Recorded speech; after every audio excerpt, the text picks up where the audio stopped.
ఆ నియోజకవర్గ వ్యవసాయ మార్కెట్ కమిటీ చైర్మన్ పదవి గందరగోళంగా మారింది. ఒకప్పుడు అది జనరల్ కేటగిరీగా చెందిన స్థానం. కూటమి ప్రభుత్వం వచ్చాక బీసీకి ఆ పదవి కట్టబెట్టింది. మరోసారి బీసీ కాదు జనరల్కే ఆ పదవి అనడంలో అసలు ఏఎంసీ రాజకీయం ఏంటో ఎవరికీ అంతు చిక్కటం లేదట. ఆ ఏఎంసీ కథేంటో ఈ స్టోరీలో తెలుసుకుందాం.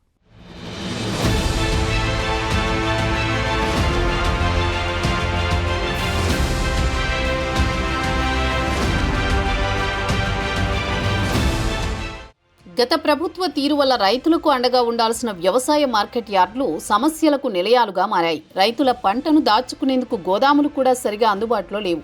ప్రస్తుతం కూటమి ప్రభుత్వం వ్యవసాయ మార్కెట్ యార్డు పాలకవర్గాన్ని నియమిస్తున్న తరుణంలో తమ సమస్యలపై దృష్టి సారించాలని రైతులు కోరుతున్నారు.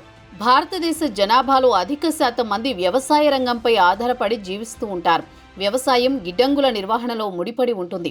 వ్యవసాయ రంగంలో సాంకేతికత పెరుగుతున్న నేపథ్యంలో తక్కువ కాలంలోనే పంటలు చేతికి వస్తున్నాయి. పంటలను కాపాడుకోవడానికి గిడ్డంగులకు కూడా డిమాండ్ పెరుగుతోంది. రైతులకు ఇబ్బందులు లేకుండా ఉండాలని పంటను కాపాడుకునేందుకు ప్రభుత్వాలు గోదాముల నిర్మాణాలు చేశారు. రైతులు తమ ఉత్పత్తులు, పంటను వర్షం, ఇతర జంతువుల నుంచి రక్షించుకోవడానికి గోదాముల్లో భద్రపరుస్తారు.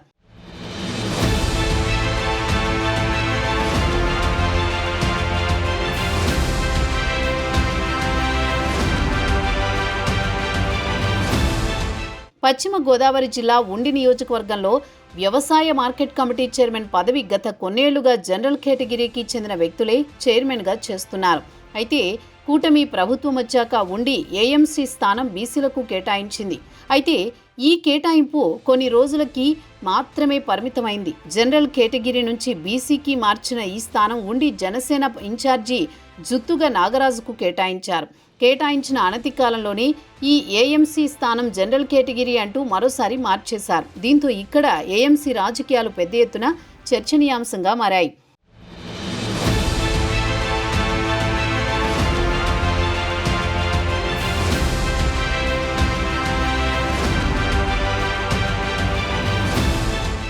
జనసేన నేత నాగరాజుకు ఈ పదవి ప్రకటించి ఇప్పుడు జనరల్కి మార్చడంపై జనసేన నాయకులు గుర్రుగా ఉన్నారు.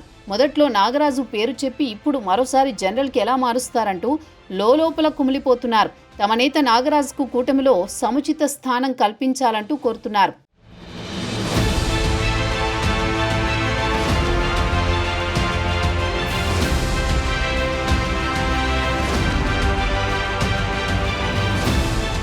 స్థానిక సంస్థల ఎన్నికల టైం దగ్గర పడుతున్న కొద్దీ వర్గపోరు ముదరడం కూటమి నేతల్ని ఆందోళనలోకి నెట్టేస్తోంది. ఓవైపు వైసీపీ దూకుడు ప్రదర్శిస్తోంటే నిత్యం గొడవలతో కూటమి కుదేలవుతోంది. రానున్న రోజుల్లో పరిస్థితి ఇంకెలా ఉంటుందోనని కూటమి లీడర్లు బెంగ పెట్టుకున్నారు. మరి నాగరాజుకు భవిష్యత్తులో ప్రాధాన్యత ఇస్తారా లేక పట్టి పట్టనట్టు ఉంటారా? ఏఎంసీ చైర్మన్ పదవి ప్రస్తుతం నాగరాజుకు లేకపోవడంతో ఆయనకు ఏ పదవి ఇస్తారో చూడాలి.